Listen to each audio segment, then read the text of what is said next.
Hi guys, welcome back to my channel. Um, I just decided that I'm gonna tell you a little bit about myself and what my life has been like for the last 32 years. I don't know, I'm sure I'm not gonna cover everything, but kind of what it's been like and some of the things that I enjoy and kind of go from there. So I was adopted at 9 months old. My family, my biological family, is from Nicaragua. And so my mother came here by herself and had me. And then I guess she was just not in a healthy state of mind and decided to put me up for adoption. So um, my adopted family at the time was actually looking to adopt a child, and they heard from one of their friends that their sister is looking for a home for her little girl. So they connected, and I ended up in Sugar Creek, Ohio. And if you're not familiar with that area, it's Amish country. And so I lived out in the country and raised a, like, I wasn't Amish, but my dad was ex-Amish, so it's my adopted dad. So he had a lot of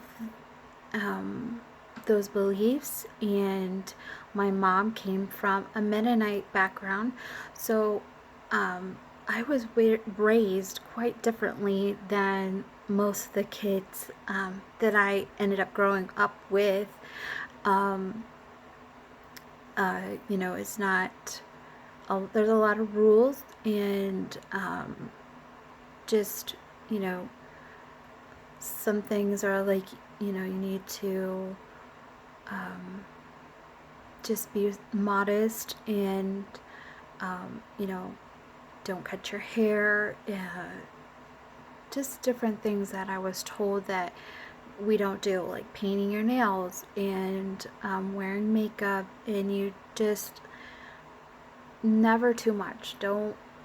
I remember when my begged my mother to. I wanted my ears pierced so bad, and um, finally she let me. I think I was like 7 or 8 years old, and my dad had a fit. Oh, it was quite interesting. I would say my mother was more English than my dad. My dad was the one like, oh, she can't wear that. Oh, you know, that's too short, or that's too much makeup, or why is she wearing bright pink lipstick, or why, he questioned everything. And just didn't want me to watch certain things in music, can't listen to certain types of music, and just like very careful, and which was great. Like, I look back and I appreciate everything that they were trying to do now that at the time I didn't. I just wanted, like, to defy everything that they were saying and prove them wrong. Like, just because I'm wearing earrings does not make me a bad person. You know what I'm saying? Um, but that's just how they were raised and what they felt was best for me at the time. Um, so I grew up in that kind of community, and it's small town. You know everybody. Basically, everybody around me was family, and we did a lot of canning and freezing, and my mother for the longest time made all my dresses.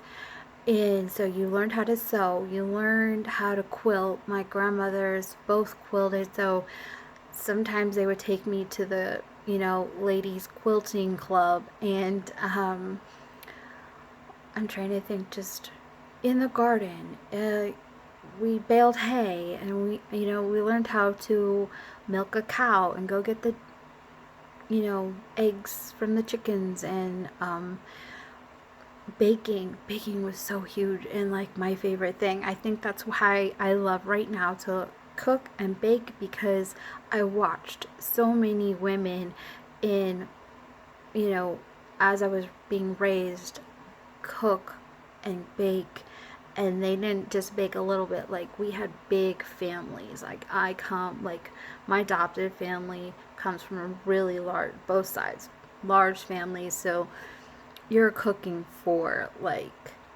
20 people, 30 people. Thanksgivings are huge. And so like I have a ton of great memories, and lots of cousins, and I had a great upbringing. I got to experience a lot more than most kids. Even though I didn't do the Saturday morning cartoons, I was cleaning or baking or picking, apples, or in the garden, or something outside was being done if it was summertime, or husking corn or peas. Like, tons of work was being done. So that was basically my whole up until I was like driving or whatever. Then I kind of wanted to get away from that, and I ended up working anyways, and I ended up working in a bakery. So I never really got away from like those things. So I was actually married quite young. I had gotten pregnant before we had gotten married. That marriage ended up in divorce. It was such a hard period of time in my life, like from the age of 23 to 26. It was just miserable.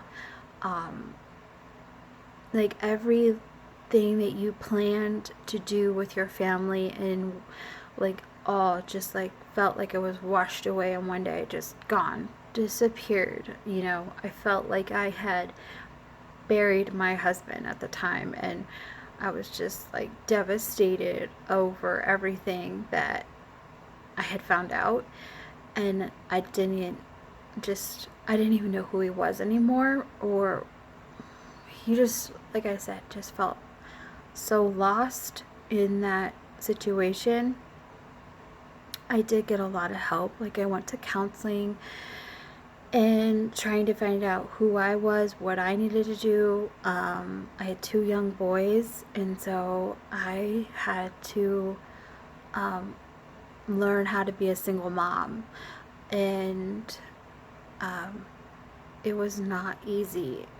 I was scared. I was just terrified of what my life was going to be like. I didn't go to college, and so I just didn't know how I was going to provide and do everything that needed to be done to raise my kids. You figure it out. You do. You just, you obviously go get a job, and you just figure it out. And then, so in 2016, I had my daughter. So I did a little bit of a online thing, and it ended up, I made a good friend on there. We dated for a little bit, and then remained friends, and we had our daughter, and so him and I are great at co-parenting, and I love where him and I are, and how we work like together to raise our daughter. It's very easy. It's not difficult, and that's the best. I am so grateful for that, because I've been in a situation where the one parent is so left and I'm so right, and you just can't even meet in the middle, and you don't want your kids to suffer, but they end up suffering, and it breaks your heart. So I decided I kind of wanted this channel to be for single moms, somewhere that they can get good advice. There's so many things, and I'm still learning, you know, 6, 7 years later, and you know, just like changing a tire and things like that, and changing your oil, and like things that you, like maybe your husband did or your dad did, and well, they're not around anymore, and it's like, well, what do I do? How do I figure this out? So, and just how do you juggle 3 children and their schedules, and they're growing up, and you don't want them to grow up because time's just, it just goes so fast. And how to stop worrying about the bills and your future and everything else, and just kind of like be in the moment and be present for your kids, and appreciate where God has brought you. So that's kind of where I want to take this channel and support other women and all women, everyone. And then also give you health tips, and maybe have some cooking recipes. And I'm like obsessed with shakes right now. This is a keto shake, right? It's with almond milk and keto coffee, so it's so good, it's so creamy. And then of course, just sharing my kids on here as well. There's little things that they love to record and want me to post up, so I will continue doing that stuff, like milestones. But most of all, I just want to help other mothers overcome some obstacles that they're going through. I have totally been there. I have been at the bottom of the barrel, and some of the choices that were being made for my life, I didn't even do. Like, I didn't take part in that. So why am I suffering? Why am I crying? Why are my kids upset? Like, why? And I learned, I went to this event just like not that long ago, where us mothers kind of need to stop asking why so much, and kind just hand it over. Like, there is a plan, and he knows that plan, and just trust him. Just trust God that he has got your back. I don't have it all figured out, but I've learned some lessons, and I just want to share those with you. And you can get over it. You can get over the hurt. So right now, I am a home care provider, and I'm also do a health and wellness business from home, so that I can make money when I'm with my children as well. And anyways, I hope you guys have a happy Tuesday. If you guys have questions or want to know more about a certain part of my life, whether it be the adoption, or I'm just want to put out there, I'm Nicaraguan, so I'm Latin. Some people don't know where that's from, and so if you want to know what it was like through my divorce, or any other questions that you guys have, just shoot me a comment below, and we'll talk soon. And I hope you guys have a beautiful week, and I love you all, and all the support to all the single moms and mothers. May you be blessed.